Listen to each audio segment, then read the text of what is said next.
সারাদিনে আর কোনো আমল করতে পারি আর না পারি, নফল আমল হিসাবে এই আমলটা সজ্ঞানে বিশেষ কোনো বিপদ আপদ মুসিবত না হলে আমি আলহামদুলিল্লাহ এই আমলটা কখনো ছাড়ি না, প্রতিদিন করি আলহামদুলিল্লাহ। আজকেও শুরুতেও এই আমলটা আমি করে নিয়েছি। আপনারা সবাই আমলটা করবেন তো ইনশাআল্লাহ। কোরআনে কারীমের শেষ 3টি সূরা, এই সূরাগুলো আয়তনে অনেক ছোট ছোট। সূরা ইখলাস, যেটাকে আমরা কুল হুয়াল্লাহ সূরা বলি, সূরা ফালাক এবং সূরা নাস, এই 3টি সূরা হলো গোটা কোরআনে যত বিশেষ ফজিলতপূর্ণ বিশেষ মর্যাদাপূর্ণ সূরা আছে তন্মধ্য থেকে অন্যতম। এই 3টি সূরার মর্যাদা অনেক বেশি। আমি শুধুমাত্র এই 3টি সূরা সম্পর্কে সংক্ষেপে ফজিলত এবং মর্যাদা এবং কখন কখন আমাদের পাঠ করার নির্দেশ আল্লাহ তাআলা দিয়েছেন, কেন দিয়েছেন সে বিষয়ে কথা বলার পর এই সূরাগুলোর প্রত্যেকটির সংক্ষিপ্ত ব্যাখ্যা অনুবাদে আমরা চলে যাব ইনশাআল্লাহ তাআলা। সময়ত উপস্থিতি, সূরা ইখলাস, সূরা ফালাক, সূরা নাস, সূরা কুল হুয়াল্লাহ, সূরা কুল আউযু বিরাব্বিল ফালাক, সূরা কুল আউযু বিরাব্বিন নাস, এগুলা যার যার মুখস্থ আছে একটু হাত তোলেন সবাই। মাশাআল্লাহ, তার মানে আমাদের সবার মুখস্থ আছে। হাত নামায়েন না, হাত উঠায় রাখেন। আল্লাহ আপনি আমাদের সবাইকে এই 3 সূরার সারমর্ম, এর মর্যাদা, এর ফজিলত, এর নির্দেশ, এর বার্তা, এটা আমাদের সবাইকে গ্রহণ করার, অনুধাবন করার, উপলব্ধি করার, মেনে চলার তৌফিক দান করুন। এবার হাত নামান। সময়ত ভাইরা আমার, কোরআনে কারীমের এই শেষের 3টা সূরা এমন 3টা সূরা যে আমাদের প্রিয় নবী সাল্লাল্লাহু আলাইহি সাল্লাম সারা দিনে সবচাইতে বেশি সংখ্যক বার যেই সূরাগুলোকে ওয়াজিফা হিসাবে, আমল হিসাবে পড়ার নির্দেশ দিয়েছেন কোরআনে কারীমের, সেই সূরাগুলো হলো এই 3টা সূরা। এই 3টা সূরা দিনে এবং রাতে যত বেশি সংখ্যক বার পাঠ করতে হয়, অন্য কোন সূরা এমনকি অন্য কোন দোয়া এত বেশি সংখ্যক বার পাঠের নির্দেশ কোরআনে অথবা হাদিসে কোথাও দেওয়া হয় নাই। তাহলে এই 3টা সূরার মর্যাদা, এর কি মর্তবা, এর কি বৈশিষ্ট্য, এর কি মাহাত্ম্য আছে সেটা বুঝবার জন্য আর কিছুর প্রয়োজন নাই। এই একটি কথা যথেষ্ট যে দিন এবং রাত 24 ঘন্টার ভেতরে কোরআনে কারীমের এই শেষ 3টা সূরা, সূরা ইখলাস, সূরা ফালাক, সূরা নাস, এগুলোকে যত বেশি সংখ্যক বার নবী সাল্লাল্লাহু আলাইহি সাল্লাম পড়ার নির্দেশ দিয়েছেন, তিনি নিজে পাঠ করতেন, এত বেশি সংখ্যক বার অন্য আর কোনো দোয়া, আর কোনো সূরা, আর কোনো আয়াত, আর কোনো কিছু পাঠ করার নির্দেশ আমাদেরকে কোরআন হাদিস দেয় নাই। এখান থেকে এই 3টার সূরা যে আল্লাহর কাছে কত গুরুত্বপূর্ণ, নবী সাল্লাল্লাহু আলাইহি সাল্লামের কাছে কত গুরুত্বপূর্ণ, যে রিপিটেডলি এত বেশি সংখ্যক বার পাঠ করার নির্দেশ দেওয়া হয়েছে, এটা পরিষ্কারভাবে বোঝা যায় কি যায় না বলেন?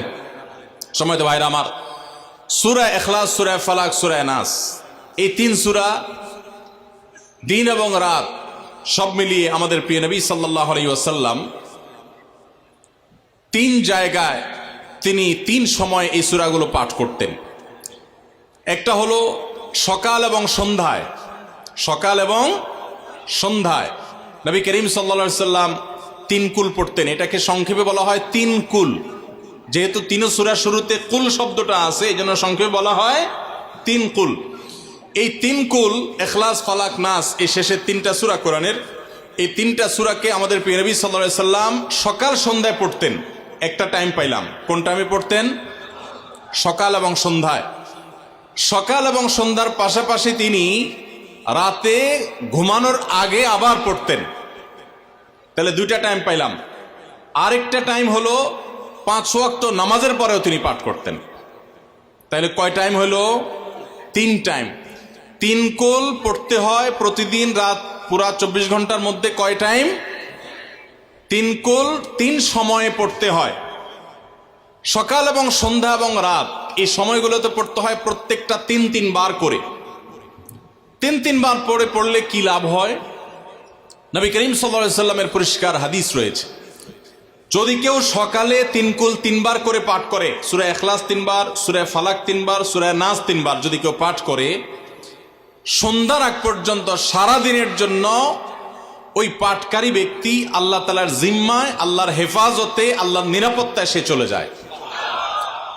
যত প্রকার অনিষ্ট আছে, ক্ষতি আছে, দৃশ্যমান ক্ষতি, অদৃশ্যমান ক্ষতি, সব ধরনের ক্ষয়ক্ষতি থেকে এবং আকস্মিক বিপদ থেকে, মুসিবত থেকে আল্লাহ রাব্বুল আলামিন ওই ব্যক্তিকে হেফাজত করেন, যে ব্যক্তি ইয়াকিনের সাথে, ঈমানের সাথে, দৃঢ়তার সাথে আল্লাহ তাআলার কাছে প্রার্থনা করে এই সূরাটা সকালে 3 বার পাঠ করে। একইভাবে যে ব্যক্তি সন্ধ্যায় পাঠ করে, মাগরিবের আগে বা পরে, আসরের পর থেকে নিয়ে মাগরিবের আগে কিংবা এশার আগ পর্যন্ত পুরো সময়ের ভিতরে যদি কেউ এই 3 কুল 3 বার পাঠ করে, তো সারা রাত জুড়ে ওই ব্যক্তি, এই পাঠকারী ব্যক্তি আল্লাহ রাব্বুল আলামিনের নিরাপত্তায় প্রবেশ করে যায়।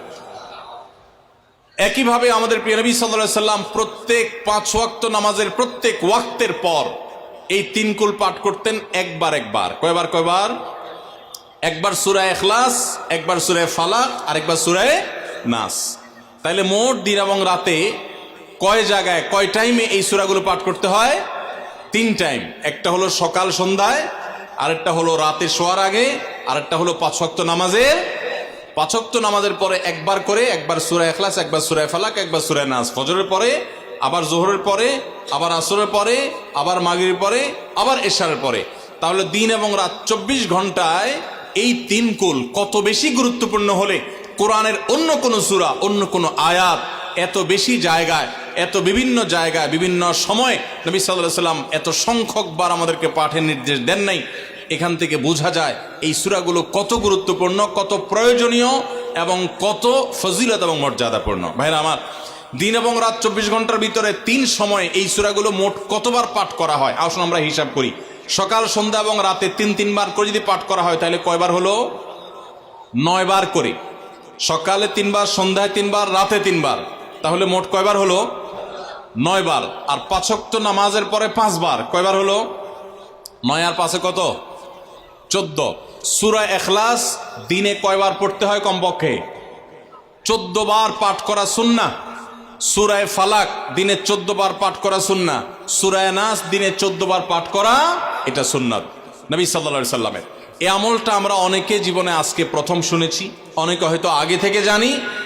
আমি এই ফজিলত এবং মর্যাদার কথা যে বললাম, আল্লাহ নবী সাল্লাল্লাহু আলাইহি সাল্লাম যে বলেছেন সকালে পড়লে সারাদিন, সন্ধ্যা পড়লে সারা রাত, রাতে শোয়ার সময় পড়লে, বিশেষ করে রাতে মানুষ ঘুমন্ত অবস্থায় নানা রকমের ক্ষয়ক্ষতির আশঙ্কা থাকে, এই সব ধরনের ক্ষয়ক্ষতি থেকে আল্লাহর নিরাপত্তা এসে চলে আসে। আল্লাহ তার হেফাজতে জিম্মাদারি নিয়ে নেন, দায়িত্বশীল হয়ে যান। সব কিছু থেকে যথেষ্ট, সব কিছু থেকে আল্লাহ তাআলা তাকে নিরাপদ করে দেন। এই বিশ্বাস, এই ইয়াকিন নবী সাল্লাল্লাহু আলাইহি সাল্লামের কথার প্রতি আমাদের আছে না নাই? তাহলে এই সূরাগুলো আমরা আজ থেকে আমল করব তো ইনশাআল্লাহ। এই 3 কুল সকাল সন্ধ্যায় এবং রাতে ঘুমানোর আগে এটা পাঠ করার একটা বিশেষ পদ্ধতি আছে। সেটা হলো নবী করিম সাল্লাল্লাহু আলাইহি সাল্লাম শিক্ষা দিয়েছেন এই 3 কুল, সূরা ইখলাস 3 বার পড়বেন, সূরা ফালাক 3 বার পড়বেন, সূরা নাস 3 বার পড়বেন। পড়ে 2 হাতকে এরকম কোষ করবেন, এভাবে কোষ করবেন। কোষ করে এই কোষের মধ্যে ফু দিবেন। নিজের কোষের ভিতরে 3 বার পড়ে ফু দিয়ে এরপর সেটাকে পুরো শরীরের মধ্যে মুছে ফেলবেন। যেখানে যেখানে হাত নেওয়া সম্ভব হয়, শরীরের যতটুকু জায়গায় হাত নেওয়া সম্ভব হয়, সামনে পেছনে চেষ্টা করে যতটুকু সম্ভব হয় ততটুকু মাসা করবেন, মুছবেন হাত দিয়ে। এর মাধ্যমে আল্লাহ তাআলা আপনাকে হেফাজত করবেন। ছোট ছোট বাচ্চা যারা আছে, দুধের শিশু, 2 বছর, 4 বছর, 6 বছর, যারা পড়তে পারে না এখনো বা মুখস্থ নাই, সে বাচ্চাদেরকে মা বাবা বা তাদের কাছের কোনো লোকজন তারা পড়ে 3 বার ফু দিবেন। আবার 3 বার পড়ে নিজের ছেলে মেয়ের সবার শরীরে ফু দিয়েন না, প্রত্যেকের জন্য 3 বার। আপনারটা আপনি করবেন, বাচ্চাকে করে দিবেন। এই আমলগুলো আল্লাহ তাআলা আমাকে যেদিন জানার তৌফিক দিয়েছে, আপনাদের উৎসাহের জন্য বলি, সারাদিনে আর কোনো আমল করতে পারি আর না পারি, নফল আমল হিসাবে এই আমলটা সজ্ঞানে, বিশেষ কোনো বিপদ আপদ মুসিবত না হলে আমি আলহামদুলিল্লাহ এই আমলটা কখনো ছাড়ি না, প্রতিদিন করি আলহামদুলিল্লাহ। আজকেও শুরুতেও এই আমলটা আমি করে নিয়েছি। আপনারা সবাই আমলটা করবেন তো ইনশাআল্লাহ? কে কে নিয়ত করছেন আজ থেকে 3 কুল এই 3 টাইম জীবনে কখনো ছাড়বেন না? একটু দাঁড়ায় হাতটা তুলে আল্লাহকে দেখাই দেন। সবাই নিয়ত করছেন তো? আল্লাহ আমাদের সবার হাতগুলোকে কবুল আর মঞ্জুর করে নিন। আল্লাহ তাআলা আমাদের সকল ক্ষয়ক্ষতি থেকে হেফাজতের জন্য আল্লাহ একাই যথেষ্ট হয়ে যান। ভাইরা আমার, তাহলে 3 কুলের আমলটা করবো তো ইনশাআল্লাহ?